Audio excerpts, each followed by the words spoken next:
Pourquoi ne trouve-t-on pas plusieurs offres de stage, offres d'emploi sur D-Career dès maintenant? Il faut savoir que notre but n'est pas de faire du remplissage. Nous ne voulons pas mettre les offres juste pour les afficher ou pour faire joli. Sinon, quelle serait la différence et la valeur ajoutée par rapport aux autres plateformes qui existent déjà? Le système ancien et actuel est erroné, il est bancal. Les problèmes et les maux sont profonds. Ces mots sont enracinés dans notre culture. Il faut prendre le temps de les déraciner l'un après l'autre. Il nous faut donc prendre la cognée, la grande hache, et la mettre à la racine. C'est comme ça que nous allons déraciner petit à petit ce qui a fait la force du système ancien. Tous les maux de chaque entité, jeunes, universités, entreprises, ont induit, ont créé, ont provoqué un environnement où la confiance n'existe quasi plus. Et sans la confiance, il n'y a pas d'économie. Donc nous devons de créer une sorte d'économie intermédiaire, une phase transitoire, une économie transitoire où petit à petit, la confiance va s'installer entre les différentes parties prenantes. Et la confiance, ça prend du temps. Il faut des actions. Il faut poser des actions qui poussent l'autre à vous faire confiance. Avec les jeunes, nous allons non seulement travailler les compétences techniques, les hard skills, mais également et surtout les compétences humaines, les soft skills. D'autant plus que le monde est en train de vivre une révolution avec l'émergence de l'intelligence artificielle. Les soft skills, les compétences humaines vont devenir fondamentales pour les entreprises.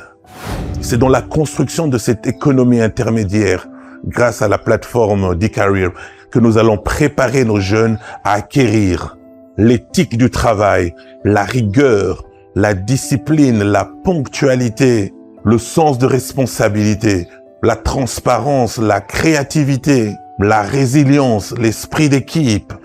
Nous devons apprendre à nos jeunes comment traiter un client. C'est fondamental. De l'autre côté, nous devons nous assurer que les entreprises ont une réelle culture d'entreprise, qu'elles ne traitent pas les employés, les jeunes à l'occurrence, comme des animaux. Donc l'humain doit revenir au centre de notre modèle. C'est un travail de fond qu'il faudra faire à tous les niveaux. Voilà où on veut aller. Il y a donc plusieurs phases. Et la phase actuelle, qui est la toute première, elle consiste à sensibiliser les jeunes à s'enregistrer sur D-Career. Lors de la création du compte, il y a une configuration à faire. Elle est courte, mais elle est importante. C'est grâce à ces données que nous allons passer à la phase numéro 2, à faire un diagnostic de la situation globale. Le plus nous aurons des étudiants et des jeunes inscrits, le mieux et le plus pertinent sera notre diagnostic. Nous avons besoin des chiffres, nous avons besoin des vraies données pour pouvoir faire le diagnostic. Nous devons apprendre maintenant à travailler avec des données fiables. Devenir ce que les anglophones disent data-driven society.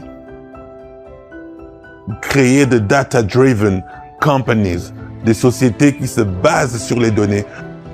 On ne peut plus continuer à fonctionner sans des données, sans mesurer, sans une base rationnelle.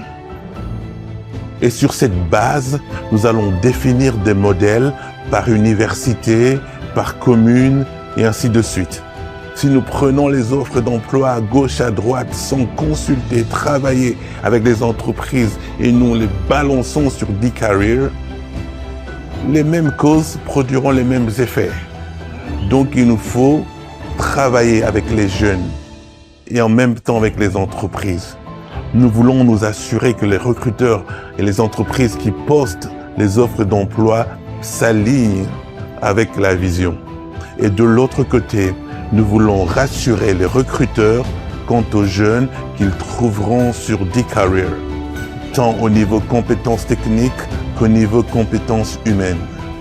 Voilà la raison pour laquelle nous sommes obligés de commencer doucement, pas à pas, et à un moment donné, les vannes vont s'ouvrir. Soyons patients. À très bientôt.